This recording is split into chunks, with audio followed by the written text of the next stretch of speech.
Toot toot, welcome back to my channel. My name is Kayana. If this is your first time watching, welcome to the Toot Toot family. If you are a returning family member, welcome back. Before I get started, I know y'all see the bonnet, you know what I'm saying? Shouts out to Anne. She sells these bonnets, she sells cute head wraps, she sells do-rags, and so much more. So definitely go ahead and support her and cop one of these cute bonnets.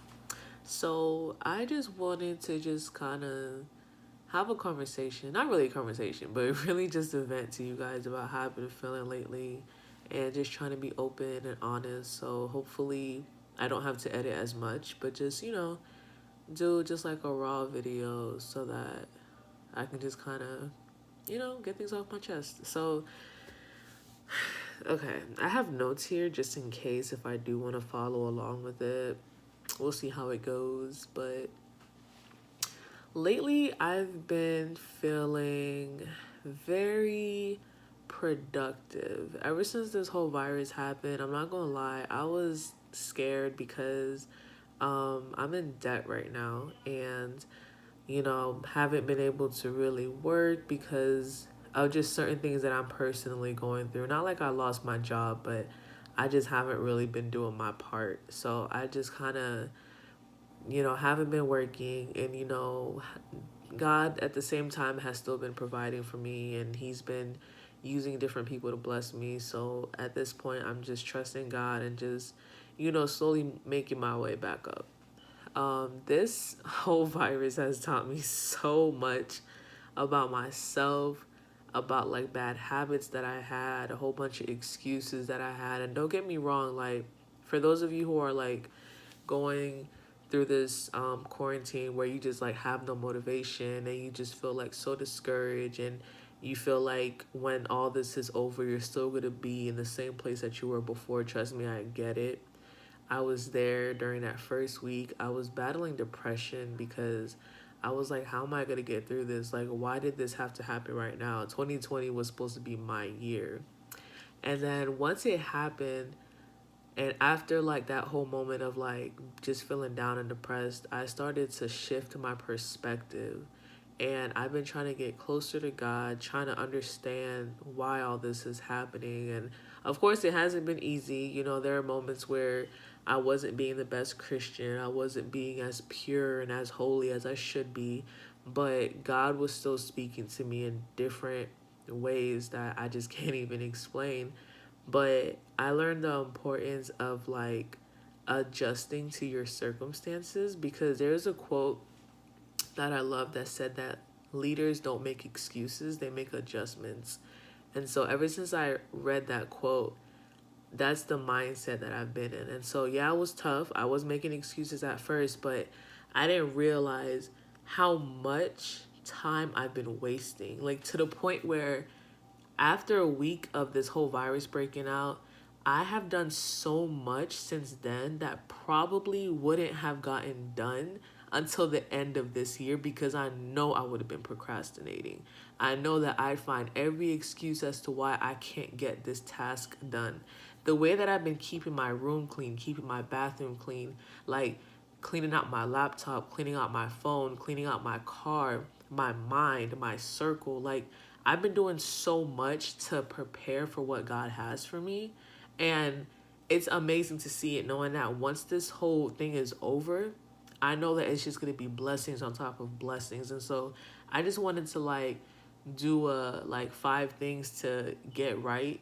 You know what I'm saying? Especially during this quarantine. So the first thing I wrote down is to check your relationship with Jesus. So in the previous video, I talked about how we had Martha and Mary. Martha was so busy, so distracted, but Mary was staying at Jesus's feet. And so I was saying how we need to be in a spirit and also in a mindset where you're just like making sure that your relationship with Christ is solid, making sure that what you believe in is really what you believe in, not because someone told you to believe in it, but because you took the time to get to know Christ for yourself, because that is what is going to make it a personal relationship, not because of the Jesus that your pastor preached about or the Jesus that your parents told you to believe in, but the Jesus that you personally know. And once you set that foundation, you'll know that your faith will never be shaken. So just spend more time with him, have a desire to want to get to know him and know how simple it is. Like, people think that you have to do so much to have this relationship with Christ when it's so simple. Like, once you surrender, once you humble yourself and you open up your heart to him, that's when he's able to come into your heart and do a whole 360, to the point where how you think changes, how you react changes, what you say changes. That's why all God wants and all Jesus wants, they just want our heart, because once they have your heart, they have everything. Your mentality changes, and it's just an amazing experience. So once you make it personal, I promise you'll see a big change. Talk to Jesus like he's your best friend. That's how me and Jesus are. Like, we joke, we talk. He be trying me sometimes, but you know what I'm saying? Like, the love is always there. Number two is to check your mind. Like, find your why. Like, find why do you do what you do. Like, my motivation are my kids, like my youth group.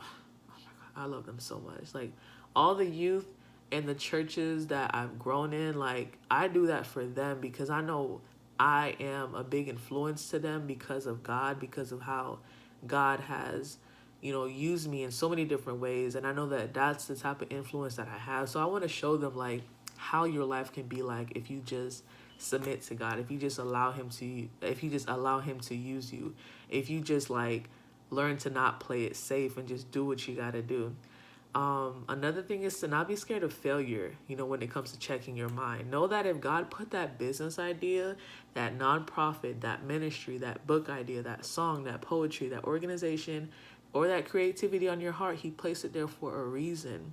Anything that he plants in your heart is for a reason. I know that God allows you to have a purpose based on your passion. So find out what are you passionate about, and use that as a way to fuel your purpose, to fuel your ambition. Like me, I love to help people. So in any way that I can help people, I feel like that's my purpose. And also sharing the love of Christ. Whenever I help people, they always ask me, why are you so happy? Why, like, how can you be so positive even in the midst of chaos? How can you be so transparent? You know what I'm saying? So it's like, it goes back to just me saying, yeah, it's all about Jesus. Like, Jesus did this for me. Like, I am the way I am because of Christ. And so once you know what your passion is, you'll do whatever it is that you need to do to fulfill it. Another thing I wrote is, can God trust you? We're always saying, God, like, give me this opportunity, give me this job, help me go viral. Like, I want to be able to do so much, but you're not prepared for it. And it's like, not only are you not even prepared for it, but would you even faithfully nurture what he has for you? So many times we start, we stop, we start, we stop. And if we're already living in that mentality, what makes you think that God will trust you with a big task? You're not even taking care of the small things. Like, you're not being consistent in those small areas. What makes you think that God is gonna allow you to have bigger opportunities? You know what I'm saying? To have bigger blessings. Because you keep giving up, you keep getting discouraged. Like, who said it was supposed to be easy? God never said it was gonna be easy, but you gotta be faithful, you gotta be consistent, and know that it's already inside of you. But not only that, it's already done. Like, Jesus Christ. It's like we get so caught up wanting to, like, do so much. We want to accomplish so much. And you need to get into the mindset that everything that you want to do in life, it's already done. But you have to do your part in order to receive it. Like, I know that I'm going to get to a place where I'm going to be more financially stable, where I'll be able to own my own home, where I'll be able to change the lives of people spiritually, financially, physically, but I need to do my part. Like, understand that God's blessings are waiting for you and it's in reach. But if you don't do your part, you'll never get those blessings. Like, I refuse to die and to face God, and he told me, like, this is all that I had for you, but you never made the choice to do your part to get these blessings. I can't even imagine, like, how I'd feel. Or, like, there's this one quote that said, like, where is the most wealthiest place in the world?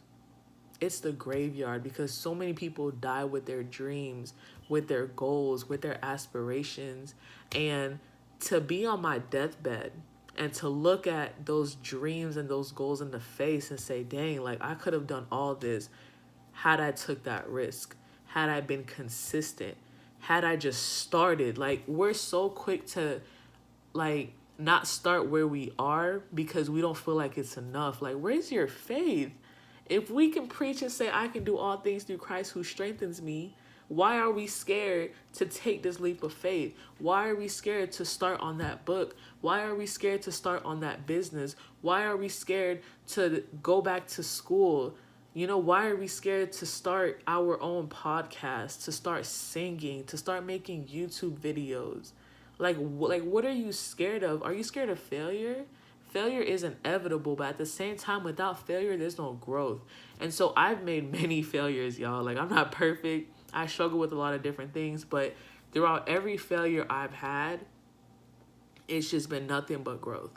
And I'm just truly thankful because it's hard, y'all. Like we never want to feel like a failure, but there are times you got to go through it just to reach a new level. You know, so I just encourage you, like, just don't give up. Don't get discouraged. Like, it's already inside of you, but you got to put in the work. I'll do a part 2 so the video isn't too long. But I'm going to talk about, like, the actions that you need to do besides getting right with Jesus and getting your mind right. So stay tuned for part 2.